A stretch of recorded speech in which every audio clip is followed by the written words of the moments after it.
नमस्कार, सिडबी एमएसएमई संवाद कार्यक्रम में आप सभी का हार्दिक अभिनंदन। आज इस श्रृंखला का छठा एपिसोड है। थीम है वर्किंग कैपिटल सॉल्यूशंस, एक ऐसा विषय जो हर एमएसएमई की डेली लाइफ से सीधा जुड़ता है। बिजनेस को अगर स्मूथली रन करना है तो उसका आधार है वर्किंग कैपिटल।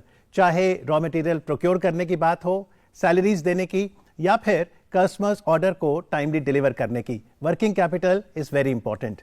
लेकिन कई बार एमएसएमईज के लिए कैश फ्लो बैलेंस मेंटेन करना एक चैलेंज बन जाता है। तो आइए आज के अंक में वर्किंग कैपिटल मैनेजमेंट की प्रैक्टिकल टिप्स शेयर करेंगे और साथ ही जानेंगे कुछ बेस्ट प्रैक्टिसेस। साथ ही आपको बताएंगे कि वर्किंग कैपिटल के फाइनेंसिंग ऑप्शंस क्या होते हैं और जानेंगे डिजिटल टूल ट्रेड्स के बारे में। मैं हूं अमित अरोरा और दूरदर्शन स्टूडियोज में वर्किंग कैपिटल सॉल्यूशंस पर चर्चा के लिए स्वागत कीजिए डॉक्टर सुभाष मुंद्रा का। नमस्कार। नमस्कार अमित जी। सुभाष मुंद्रा जी का बैंकिंग क्षेत्र में 4 दशकों से ज्यादा का अनुभव रहा है। आप फॉर्मर डिप्टी गवर्नर आरबीआई और साथ ही former CMD bank of Baroda. तो सबसे पहला सवाल मुंद्रा जी यही है कि वर्किंग कैपिटल क्या है और एमएसएमईज के लिए ये इतना क्रिटिकल क्यों है?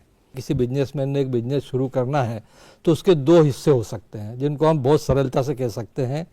एक हिस्सा है प्रोजेक्ट लगाने का और एक हिस्सा है प्रोजेक्ट चलाने का। अच्छा, तो मैं कहूँगा कि जो आपका कैपिटल इन्वेस्टमेंट है वो प्रोजेक्ट लगाने के लिए है, लेकिन लगने के बाद अगर जो प्रोजेक्ट चलाने के लिए चाहिए वो वर्किंग कैपिटल है तो आपको रॉ मटेरियल खरीदना है, उसके लिए पैसा चाहिए। आपने अगर लोग इंगेज किए हैं उनकी सैलरी देना है, इलेक्ट्रिसिटी है, वाटर कंजम्पशन है, कंज्यूमेबल है, यानी जो डे टू डे जो खर्चे होते हैं उसके लिए जिस फंड की आवश्यकता है वो वर्किंग कैपिटल है। ओके, पर अक्सर हम एक शब्द सुनते हैं operating cycle, cash conversion cycle, इसे कैसे समझें? जहाँ से आपने पहला खर्चा करना शुरू किया रॉ मटेरियल खरीदने का और फाइनली जब आपको बायर से पैसा वापस आया, इस पूरे चक्र में जो समय लगेगा उसको आप ऑपरेटिंग साइकिल कहते हैं। तो इस वर्किंग कैपिटल के कौन से चैलेंजेस हैं जो एमएसएमई को उसका सामना करना पड़ता है? देखिए 3-4 तरह के चैलेंज होते हैं। आपने अपना प्रोडक्ट बेचा लेकिन बायर आपसे से ज़्यादा समय मांग रहा है। दूसरा चैलेंज ये होता है कि आपके पास इन्वेंट्री जितनी आपकी ज़रूरत है, कई बार इन्वेंट्री उससे ज़्यादा इकट्ठी हो जाती है या इन्वेंट्री जितनी ज़रूरत है उससे कम हो जाती है। और अक्सर हमने देखा है कि अगर वो लोन लेने जाएं तो वहाँ पर लिमिटेड क्रेडिट हिस्ट्री होने का भी एक चैलेंज रहता है। ये एक खास तौर से जो नए एंटरप्रेन्योर्स हैं उनके लिए, क्योंकि अगर आप बैंक के पास या कोई भी एनबीएफसी के पास भी जाएंगे तो वो एक फॉर्मल सिस्टम है, आपकी फॉर्मल क्रेडिट हिस्ट्री देखना चाहेंगे, वहाँ ये चैलेंज आता है। लेकिन अब अगर इस चैलेंज से निपटना है और अगर हम फॉर्मल फाइनेंस की ओर आएँ तो वहाँ पर वर्किंग कैपिटल के फाइनेंसिंग ऑप्शंस क्या क्या हैं? देखिए फॉर्मल सिस्टम में 3-4 बहुत क्लियर ऑप्शन है। सबसे पहला ऑप्शन होता है कि आपको what they call as working capital demand loan या वर्किंग कैपिटल टर्म लोन, जहाँ की वर्किंग कैपिटल की आपको एक मुफ्त में लोन दिया जाता है और आप उसको इंस्टॉलमेंट में पे करते हैं। ये उस स्थिति में ज़्यादा अच्छा होता है जहाँ आपके पास एक क्लियर ऑर्डर लाइन है। दूसरा जो सबसे पॉपुलर प्रोडक्ट है वर्किंग कैपिटल के लिए, जिसे कैश क्रेडिट कहा जाता है। कैश क्रेडिट में आपकी जितनी आवश्यकता है उतना आप पैसा उठा सकते हैं, आपको लिमिट दे दी जाती है लेकिन पैसा आप उतना उठाते हैं जितनी आपको आवश्यकता है और इंटरेस्ट भी उसी अमाउंट पर लगता है जो आप ड्रा करते हैं। अच्छा। वो कैश क्रेडिट होता है। ये उस स्थिति में अच्छा है जब आपको वर्किंग कैपिटल की लगातार आवश्यकता है, लगातार प्रोडक्शन साइकिल चल रहा है, कम ज़्यादा हो रहा है। तीसरा होता है ओवरड्राफ्ट।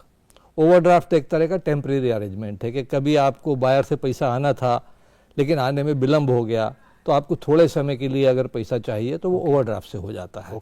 तो ये तीसरा ऑप्शन है। और चौथा जो ऑप्शन है, जो प्रोडक्शन हो जाने के बाद जब आप सेल करते हैं, जिसे कि इनवॉइस डिस्काउंटिंग कहा जाता है। मुंद्रा जी, ये जो वर्ड्स आपने बताए ओवरड्राफ्ट और कैश क्रेडिट, इसमें भी बहुत सिमिलैरिटी दिखती है, तो क्या अंतर है दोनों में?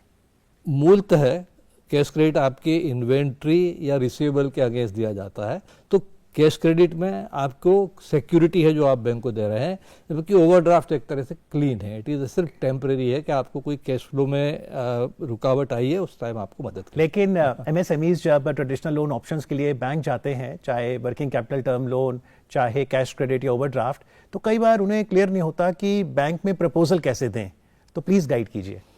ये एमएसएमईज के लिए वाकई में एक बहुत बड़ी समस्या है। इसके लिए एक एजेंसी बनी गई है अभी पिछले कुछ सालों से, जिससे कहा जाता है CCC, ट्रिपल सी, यानी सर्टिफाइड क्रेडिट काउंसलर। ये एक रिजर्व बैंक ऑफ इंडिया ने इनिशिएटिव लिया था और सिडबी के साथ उसका कोलैबोरेशन है। तो ये सर्टिफाइड प्रोफेशनल हैं जो फाइनेंशियल प्रोफेशनल हैं और जो किसी भी MSME एंटरप्रेन्योर को हेल्प कर सकते हैं कि वो अपना प्रपोजल कैसे बनाकर बैंक के पास जाए। जी, तो ट्रिपल सी की आपने यहाँ पे बात की और अब इस इनिशिएटिव में 2.0 वर्जन की बात भी होती है। हाँ, देखिए क्या हुआ था कि सर्टिफाइड क्रेडिट काउंसलर की एक इंस्टीट्यूशन तो बन गया जी, अभी तक कोई एक ऐसा सेंट्रलाइज इंफॉर्मेशन अवेलेबल नहीं है जहां आप जाके खोज सकते हैं कि कौन CCC है। अब ये इनिशिएटिव है जिसको पूरा डिजिटाइज कर रहे हैं और डिजिटल प्लेटफॉर्म पे ये पूरी लिस्ट अवेलेबल रहेगी। जी, और ट्रेडिशनल लोन के साथ साथ जो आपने वर्किंग कैपिटल का फाइनेंसिंग ऑप्शन सुझाया, इनवॉइस डिस्काउंटिंग, ये बताइए विस्तार से। इनवॉइस डिस्काउंटिंग, आपका प्रोडक्ट बन गया और आपने इसको सेल भी कर दिया, उस समय जो आपको फाइनेंस मिलता है वो इनवॉइस डिस्काउंटिंग है। लेकिन आजकल हो गए स्ट्रक्चर्ड प्लेटफॉर्म, जैसे शायद आप लोगों ने सुना होगा, एक ट्रेड्स करके नाम आता है, which is nothing but essentially trade receivables discounting system. अब तक जो सुभाष मुंद्रा जी ने हमें वर्किंग कैपिटल फाइनेंस के प्रमुख विकल्प बताए हैं, उस पर एक नजर डालते हैं। वर्किंग कैपिटल फाइनेंस के प्रमुख विकल्प: working capital term loan, fixed amount loan जो बिजनेस की डे टू डे जरूरतों को सपोर्ट करता है। कैश क्रेडिट, बिजनेस को नियमित वर्किंग कैपिटल लिमिट उपलब्ध कराता है। ओवरड्राफ्ट, आकस्मिक जरूरत पड़ने पर फ्लेक्सिबल विड्रॉल की सुविधा देता है। और इनवॉइस डिस्काउंटिंग, रिसीवेबल्स के बदले जल्द कैश प्राप्त करने का विकल्प है। ट्रेड रिसीवेबल डिस्काउंटिंग सिस्टम, ये क्या है? ट्राई पार्टी एक प्लेटफॉर्म है। इसमें ये होता है कि सेलर अपना इनवॉइस जब रेज करता है और उसको प्लेटफॉर्म पे रजिस्टर करना होता है, सेलर को भी रजिस्टर करना होता है, बायर को भी रजिस्टर करना होता है और फाइनेंशियर्स भी, और अपना इनवॉइस लेके सेलर उस प्लेटफॉर्म पे अपलोड करता है, बायर उसको एक्सेप्ट करता है, जिससे ये इस्टेब्लिश हो जाता है कि जेन्युइन इनवॉइस है। फिर जो फाइनेंशियर्स हैं वो उसमें अपना इंटरेस्ट दिखाते हैं, वो बिडिंग करते हैं कि हम इसको फाइनेंस करने के लिए तैयार हैं। और जब ये हो जाता है तो उसके पश्चात जो सेलर है उसको फाइनेंशियर पैसा दे देते हैं और बाद में जैसा नॉर्मल इनवॉइस डिस्काउंटिंग में होता है, बायर से पैसा सीधे बैंक को आ जाता है। जी, तो इसमें ये ट्रेड का प्लेटफॉर्म का सिस्टम है। तो MSMEs को अगर हम बताना चाहें कि ट्रेड्स पर आने के क्या बेनिफिट्स हैं उनके लिए? देखिए, सबसे बड़ा बेनिफिट, दो बेनिफिट मैं कहूँगा। एक तो बेनिफिट ये है कि अगर ट्रेड्स पे इनवॉइस डिस्काउंट होता है, जिसको कि टेक्निकल टर्म में कहा जाता है विदाउट रिकोर्स, यानी कि उस इनवॉइस का अगर पैसा नहीं आया है तो MSME की जिम्मेदारी नहीं होती है। अच्छा, उसके ऊपर कोई रिकोर्स नहीं होता है, या बायर की जिम्मेदारी है। और दूसरा सबसे बड़ा बेनिफिट ये है कि प्रेडिक्टिबिलिटी हो जाती है कि आज आपको पता है आपका बायर भी उस प्लेटफॉर्म पे है, आप अगर इनवॉइस लेके जाएंगे तो ये सर्टेनली डिस्काउंट हो जाएगा। और तीसरा एडवांटेज है कि चूँकि बहुत सारे बैंक्स और NBFCs भी उस प्लेटफॉर्म पे हैं और वो भी इंटरेस्टेड हैं अच्छी फाइनेंसिंग करने के लिए, तो आपको बहुत फाइन रेट मिलते हैं, क्योंकि ये यहाँ लेंडर में कंपटीशन हो जाता है। तो यदि कोई MSME ट्रेड्स प्लेटफॉर्म का इस्तेमाल करना चाहे तो उसका स्टेप बाय स्टेप प्रोसेस क्या होगा, ये हम जानेंगे मुंद्रा जी से एक ब्रेक के बाद।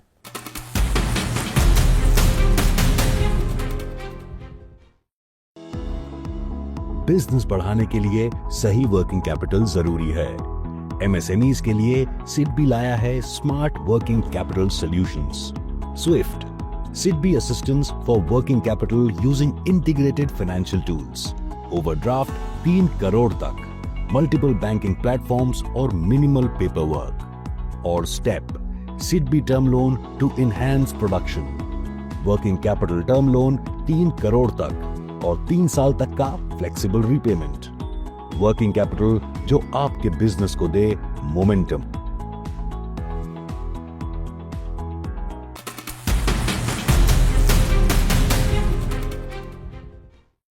आप देख रहे हैं कार्यक्रम सिडबी MSME संवाद। ब्रेक में जाने से पहले हमने ट्रेड सिस्टम के बारे में जाना। ट्रेड्स यानी ट्रेड रिसीवेबल डिस्काउंटिंग सिस्टम, ये एक RBI रेगुलेटेड डिजिटल प्लेटफॉर्म है। तो मुंद्रा जी, अगर कोई MSME ट्रेड्स प्लेटफॉर्म का इस्तेमाल करना चाहे तो स्टेप बाय स्टेप प्रोसेस क्या है? देखिए, बड़ी सिंपल 5-6 स्टेप्स की प्रोसेस है। सबसे पहली स्टेप है कि सेलर और बायर दोनों को रजिस्ट्रेशन करना होता है। उसमें कुछ डॉक्यूमेंट लगते हैं, जैसे आपके पान है, जीएसटीएन नंबर है ना, आपकी फाइनेंशियल स्टेटमेंट्स हैं। उसी तरह बायर का रजिस्ट्रेशन हो गया है। ये स्टेप पहली हुई। एक बार आपका रजिस्ट्रेशन हो गया और आपको पता है कि आपके बायर का भी रजिस्ट्रेशन है, दूसरी स्टेप होती है कि जब आपने प्रोडक्ट बना लिया, सेल किया और उसका इनवॉइस रेज किया, वो इनवॉइस आप उसको वहाँ अपलोड करते हैं। थर्ड स्टेप्स होती है कि बायर का उसका एक्सेप्टेंस होता है। ये सारी डिजिटल प्रोसेस है। चौथी स्टेप ये होती है कि करने के पश्चात अब रोल आता है फाइनेंशियर्स का। तो डिजिटल ये ट्रेड्स प्लेटफॉर्म पे बैंक्स भी हैं, एनबीएफसीज भी हैं, वो सब अपना जो उसमें इंटरेस्ट दिखाते हैं और वो अपनी एक बिड उसमें पुट करते हैं। अगली स्टेप होती है, ना देखिए आप, पावर चॉइस जो है वो एमएसएमई के पास हो जाती है कि वो उस बिड में से कौन सी बिड एक्सेप्ट करे। तो एमएसएमई जिस बिड को अप्रूव करता है वो फाइनेंशियर अप्रूव हो जाता है और लास्ट स्टेप में वो फाइनेंशियर इनवाइस का जो भी परसेंटेज है वो काट के पैसा डायरेक्टली जो है एमएसएमई के बैंक अकाउंट में यानी ट्रांसफर। बिड मतलब बैंक का डिस्काउंटिंग रेट है। हाँ, ओके, तो कंपटीशन आने से उसके पास चॉइस है, चॉइस है। और एक बार पहली ट्रांजैक्शन हो गई तो फ्यूचर ट्रांजैक्शंस करना एमएसएमई के लिए और सरल हो जाएगा। फिर तो देखिए आपकी जो सारी जो रजिस्ट्रेशन है, केवाईसी है, ये सब वन टाइम प्रक्रिया है। Okay. ये हो गई। आपके बायर का भी रजिस्ट्रेशन हो गया। इसके बाद तो जैसे सामान्य लेन देन होता है, ये उस तरह की प्रक्रिया है। कई एंटिटीज एमएसएमईज के पास अवेलेबल हैं जिन्हें आरबीआई ने लाइसेंस दिया है, जिसमें शामिल है RXIL, receivables exchange of India, M1 exchange, invoice smart आदि। और जैसा मुंद्रा जी ने कहा कि आप देखिए कि अगर आपका बायर वहां रजिस्टर है तो एमएसएमई अपना इनवॉइस उस पर अपलोड कर सकता है। पर क्या वो अपनी पेमेंट्स को मॉनिटर भी कर सकता है? कंप्लीट ट्रैकिंग फैसिलिटी अवेलेबल है। जी, तो आइए एक बार रिकैप करते हैं। ट्रेड्स प्लेटफॉर्म क्या है और कैसे मदद करता है? ट्रेड्स आरबीआई नियमित डिजिटल इनवॉइस डिस्काउंटिंग प्लेटफॉर्म है। एमएसएमई इनवॉइस के सामने ड्यू डेट से पहले पेमेंट प्राप्त कर सकते हैं। इसमें कोलैटरल की आवश्यकता नहीं होती और नया कर्ज भी नहीं लेना पड़ता। इस प्लेटफॉर्म पर बैंक्स और एनबीएफसीज कंपेटिटिव बिडिंग करते हैं, जिससे बेहतर रेट्स मिलते हैं। यह है प्रिडिक्टेबल कैश फ्लो और पेमेंट सर्टिनिटी विदाउट रिकोर्स की सुविधा देता है। तो डॉक्टर मुद्रा, जैसा आपने कहा कि वर्किंग कैपिटल फाइनेंस के कई ऑप्शंस हैं, एक तो ट्रेडिशनल लोन्स और फिर इनवॉइस डिस्काउंटिंग, तो दोनों में मोटे तौर पर अंतर कैसे समझें? देखिए, सबसे मूलभूत अंतर है कि जब आप ट्रेडिशनल लोन के लिए जाते हैं बैंक के पास, तो एक तो सारे जो डॉक्यूमेंटेशन है, लोन का एक केस बनाने की प्रक्रिया है, एक प्रोजेक्ट प्रस्तुत करना है, वो सारी गतिविधियां हैं, प्लस अमूमन कोलेटरल की आवश्यकता होती है। बिल डिस्काउंटिंग में सारी चीज़ें खत्म हो जाती है। अच्छा, जैसा हमने कुछ समय पहले भी डिस्कस किया था, क्योंकि रिस्क बहुत कम हो गई है, आपका प्रोडक्ट बन गया है, बिक भी गया है, तो यहाँ इस तरह कोई कोलेटरल की आवश्यकता नहीं होती, कोई लंबा चौड़ा फाइनेंशियल प्रोजेक्शन या कैश नहीं बनाना पड़ता। ये इसका मूलभूत अंतर है। जी बिल्कुल। चलिए, कार्यक्रम सिडबी एमएसएमई संवाद में अब आपको एक रियल लाइफ केस स्टडी दिखाते हैं। आज हम आपको बनारस ले चलते हैं। बनारस का नाम आए और बनारसी साड़ी का जिक्र ना हो, ऐसा हो नहीं सकता। आज जो कहानी हम आपको दिखा रहे हैं, ये वस्त्र विला इंडिया प्राइवेट लिमिटेड की है, जो कि कपड़ा मैन्युफैक्चर है, खासतौर पर बनारस की फेमस सिल्क साड़ीज बनाते हैं। आइए जानते हैं कैसे इन्होंने अपने वर्किंग कैपिटल को मैनेज किया और अपने सपनों को दी एक नई उड़ान।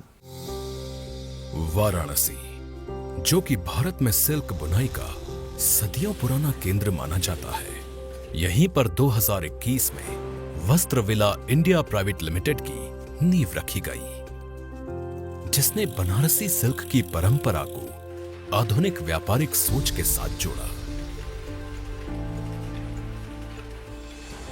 इन्होंने अपने 50 वर्षों के अनुभव और विशेषज्ञता को एक नई पहचान और दिशा देते हुए ये मैन्युफैक्चरिंग यूनिट स्थापित की। ये परिवार करीब 4 पीढ़ियों से बनारसी साड़ी के व्यापार से जुड़ा हुआ है।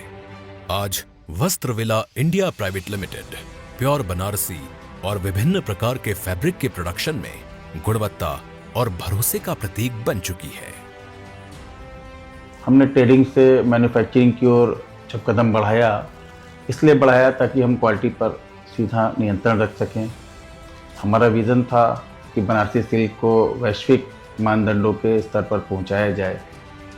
टेक्सटाइल सेक्टर में रॉ मटेरियल खरीदना और स्टॉक मैनेजमेंट एक लगातार सामने आने वाला चैलेंज है। यही वजह है कि वर्किंग कैपिटल और कैश फ्लो का सही प्रबंधन ही बिजनेस की तरक्की की कुंजी है। कैश फ्लो की कमी की वजह से बाजार के महंगे और शॉर्ट टर्म ऋणों पर निर्भर रहना पड़ता है, जिनका हाई इंटरेस्ट रेट बिजनेस पर अतिरिक्त बोझ डालता है। वस्त्र विला इंडिया प्राइवेट लिमिटेड ने 2023 में टर्म लोन लिया, जिससे उन्हें व्यापार को ऊंचाइयों पर ले जाने में मदद मिली। साथ ही उन्हें इन्वेंट्री को उचित स्तर पर बनाए रखने, कच्चा माल खरीदने और व्यवसाय को बिना रुकावट सुचारू रूप से चलाने में बैंक से वर्किंग कैपिटल सपोर्ट मिला। इन्होंने अपनी उत्पादन क्षमता को बढ़ाने के लिए नई तकनीक की मशीनें ली, जिस पर इन्हें 2025 में सब्सिडी भी मिली। सिल्क मैन्युफैक्चरिंग में हमेशा पेमेंट डिलेड आता है, पेमेंट आने में समय लगता है। क्योंकि वर्किंग कैपिटल का हमें सपोर्ट था, जिसकी वजह से हमें रॉ मटेरियल को बाय करने में, अपने वीवर्स को और रॉ मटेरियल वेंडर्स को पेमेंट करने में हमको कभी भी दिक्कत नहीं आई। सही फाइनेंशियल प्लानिंग ने हमें पेमेंट डिले को हैंडल करने में बहुत ही स्ट्रॉन्ग क्षमता दी हमें।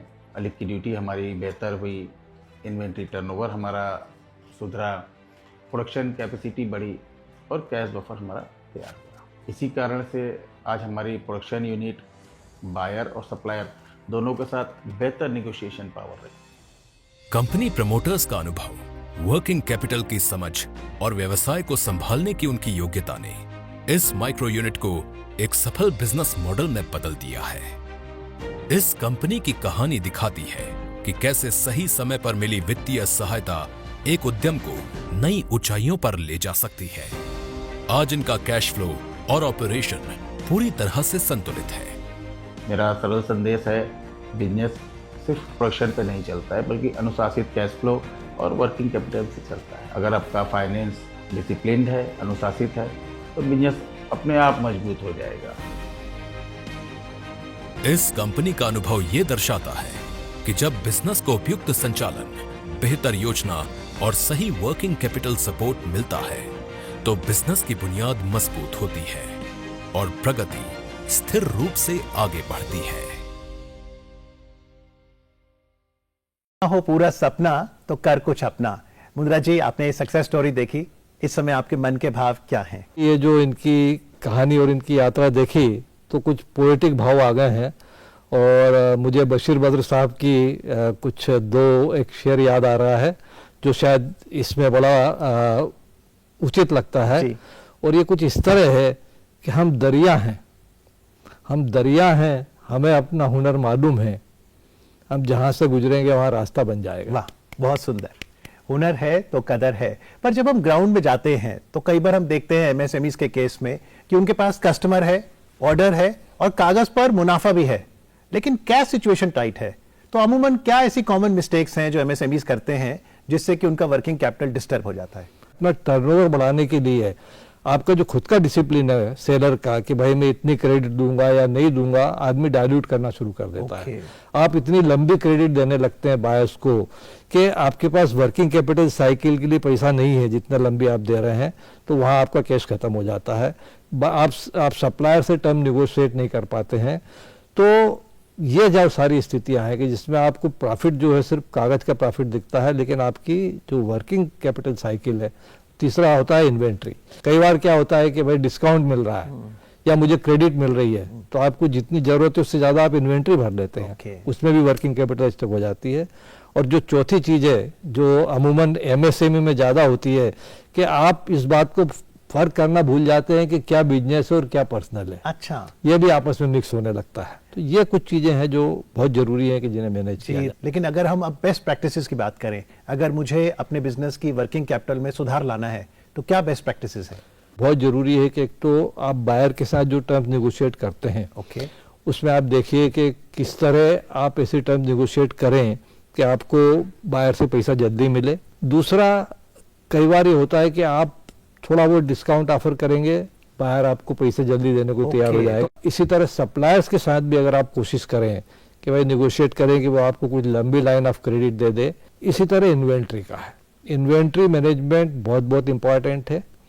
खाली डिस्काउंट या क्रेडिट मिल रही है उस हिसाब से इन्वेंट्री को आपको बढ़ा के नहीं रखना है, साथ ही इन्वेंट्री का कंट्रोल कैसे करना है। तो आइए एक नजर डालते हैं कि कौन कौन सी ऐसी बेस्ट प्रैक्टिसेस हैं जिससे कि बिजनेस के वर्किंग कैपिटल में सुधार आ सकता है।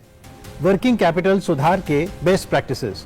बायर्स के साथ क्लियर क्रेडिट टर्म्स तय करें, इन्वेंट्री को स्मार्टली मैनेज करें, पार्शियल एडवांस और अर्ली पेमेंट इंसेंटिव्स का उपयोग करें, डेली कलेक्शन फॉलोअप और कैश डिसिप्लिन बनाए रखें, पर्सनल और बिजनेस अकाउंट्स को हमेशा अलग रखें।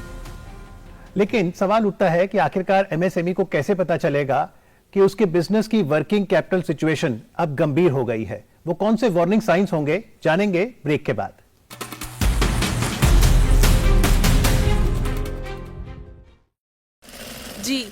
जी लास्ट ऑर्डर की पेमेंट अभी तक की। हेलो हेलो हेलो, नेटवर्क क्षेत्र से बाहर है। ऐसे ही चलता रहा तो मैं बिजनेस से बाहर हो जाऊंगी। इतनी परेशान क्यों लग रही है? एक बड़ा ऑर्डर आया है और पिछले डिलीवरी का पैसा कुछ महीनों से अटका पड़ा है। तो जमाने के साथ चलना सीखना। ट्रेड्स में रजिस्टर कर। ट्रेड्स? ये क्या है?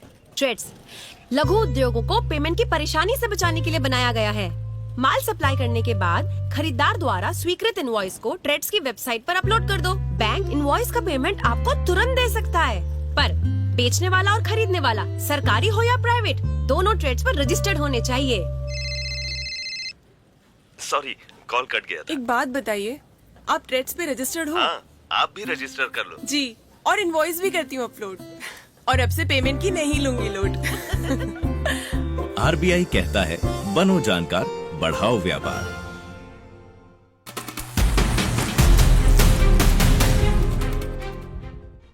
आप देख रहे हैं कार्यक्रम सिडबी एमएसएमई संवाद। आज की थीम है working capital solutions. Doctor Subhash Mundra, कोई भी बिजनेस ये कैसे जाने कि अब वर्किंग कैपिटल की सिचुएशन गंभीर हो गई है? वर्किंग कैपिटल स्ट्रेस के वार्निंग साइंस क्या होंगे? देखिए, आपने अगर बिजनेस लगाया है, प्रोजेक्ट लगाया है, नेचुरली बैंक से लोन लिया होगा, उसकी किस्तें भरनी होती है। अगर ये स्थिति आ रही है कि आप किस्तें समय पे नहीं भर पा रहे हैं, उसका ब्याज नहीं चुका पा रहे हैं, आपके जो सप्लायर्स हैं उनको समय पे पेमेंट नहीं कर पा रहे हैं, आपके जो एम्प्लॉयज़ हैं उनको समय पे सैलरी नहीं दे पा रहे हैं, आपके बिजली के बिल पेंडिंग हो रहे हैं, तो अगर इस तरह की चीज़ें हो रही हैं और बार बार हो रही हैं, तो इसका मतलब है कि आपका बिजनेस अभी स्ट्रेस में है। किसी भी एमएसएमई के लिए सबसे इम्पॉर्टेंट चीज़ है कि अपनी वो सारी चीज़ें रिव्यू करें। इसका मतलब वर्किंग कैपिटल मैनेजमेंट एक स्ट्रेटेजिक टूल है, ये सिर्फ फाइनेंसिंग की बात नहीं है। आप बहुत, अगर मैं अपने अनुभव से कहूँ और जो स्टैटिस्टिक्स अवेलेबल हैं, जहाँ तक मेरी जानकारी है, भारत में बहुत सारे एमएसएमई इसलिए फेल नहीं हुए कि वो प्रॉफिटेबल नहीं थे, वो इसलिए फेल हुए कि उनके पास कैश नहीं था। And is a very bitter fact. Doctor Subhash Mundra, अब मैं आपके साथ कुछ सोच शेयर करना चाहूंगा और आप बताइएगा ये मिथ है या रियलिटी। पहली सोच, कैश फ्लो मैनेज करने का मतलब है पेमेंट्स जल्दी कलेक्ट कर लेना। I think is a big myth. इसमें सप्लायर्स के साथ आप किस तरह के कांटेक्ट करते हैं, कैसे मैनेज करते हैं, इन्वेंट्री मैनेजमेंट कैसा है, एक्सपेंसेस मैनेजमेंट कैसा है, is a holistic view which is really which matters, not only the efficiency of collection. दूसरी सोच, अगर बायर बड़ी कंपनी है तो पेमेंट डिले का कोई रिस्क नहीं है। I think it is even bigger myth. Okay, चूंकि उनकी बार्गेनिंग पावर सप्लायर के मुकाबले काफ़ी ज़्यादा होती है, जो कि एविडेंट है, तो कि वो पेमेंट साइकिल लंबा अमूमन ज़्यादा होता है। तो this is again A myth. कार्यक्रम सिडबी एमएसएमई संवाद के छठे एपिसोड की थीम है वर्किंग कैपिटल सॉल्यूशन। एमएसएमईज के लिए मुख्य सीख इस प्रकार हैं। वर्किंग कैपिटल सिर्फ फाइनेंस नहीं, बल्कि एमएसएमई की रोजाना ऑपरेशंस और सर्वाइवल की लाइफलाइन है। कैश कन्वर्जन साइकिल को समझना और कम रखना जरूरी है। साइकिल जितना लंबा, उतनी ज्यादा वर्किंग कैपिटल की जरूरत। ट्रेड्स जैसे डिजिटल टूल्स एमएसएमईज को बिना कोलैटरल अर्ली पेमेंट और प्रिडिक्टेबल कैश फ्लो देते हैं, और स्मार्ट प्रैक्टिसेस जैसे clear credit terms, inventory control, receivable discipline और कैश प्लानिंग से बिजनेस ज्यादा स्टेबल और ग्रोथ रेडी बनता है। और कार्यक्रम में वक्त हो चला है लोकप्रिय ऑडियंस Q&A सेगमेंट का। आपको याद होगा कि सिडबी एमएसएमई संवाद के 5वें एपिसोड की थीम थी स्टार्टअप्स, और बहुत से दर्शकों ने अपने सवाल हमें लिख भेजे हैं। बहुत बहुत शुक्रिया। और आपके सवालों का जवाब देने के लिए इस समय ऑनलाइन माध्यम से हमारे साथ जुड़ रहे हैं डॉक्टर निखिल अग्रवाल, IIT दिल्ली से। डॉक्टर निखिल, नमस्कार। नमस्ते। सबसे पहला सवाल अहमदाबाद से अंजलि जी ने पूछा है, मैं एक eco friendly home cleaning products startup चला रही हूं। प्रोडक्शन और लॉजिस्टिक्स इस समय छोटे स्तर पर हैं। कुछ एंजल इन्वेस्टर्स भी इंटरेस्ट दिखा रहे हैं। ऐसे स्टेज पर क्या फंडिंग रेज करना सही रहेगा या पहले ऑपरेशंस को स्टेबल करना ज़्यादा ज़रूरी है? पहले देखिए, आपको ये समझना है कि आपको स्टार्टअप फंडिंग जो चाहिए इन्वेस्टर से चाहिए, किस कारण चाहिए। क्या आपको बिजनेस बढ़ाना है, मार्केटिंग करनी इसके लिए चाहिए, या आपको अपने ऑपरेशनल और आपके जो प्रोडक्शन है उसको स्टेबलाइज करना है। इसको पहले आपको समझना पड़ेगा। अगर आपको ये क्लैरिटी है अपने आप में, तो इसको आप उसी हिसाब से फंडिंग को आप डिस्कस कर सकते हैं अपने इन्वेस्टर्स के साथ।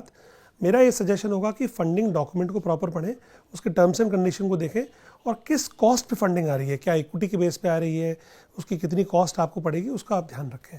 एक और सवाल लेते हैं निखिल जी। ये पूछा है कुणाल जी चंडीगढ़ से। कुणाल एक हेल्दी स्नैकिंग D2C स्टार्टअप चला रहे हैं, यानी सीधे ग्राहक तक पहुंच रहे हैं, डायरेक्ट टू कस्टमर। उनका कहना है कि उनकी सेल्स लगातार बढ़ रही है, लेकिन मार्केटिंग और लॉजिस्टिक्स में काफी ज्यादा खर्च हो जाता है और फिलहाल प्रॉफिट साफ तौर पर नजर नहीं आ रहे हैं। कुणाल ये जानना चाहते हैं कि क्या ऐसी स्थिति में फंडिंग रेस करना बेहतर होता है? D2C स्टार्टअप में कैश बर्न शुरू में ज़्यादा होता है, क्योंकि आपको कस्टमर ज़्यादा एक्वायर करने पड़ते हैं, आपका रनवे भी कम हो जाता है। तो आपको ये ध्यान रखना है कि पहले आपका कैश बर्न कम हो और फिर आपका, लेकिन आपका जब आपका कस्टमर बेस बढ़ेगा, ये इन्वेस्टर्स को पता होता है D2C स्टार्टअप के अंदर वंस कस्टमर बेस ज़्यादा बड़ा हो जाता है तो आपका बैलेंस आउट हो जाता है।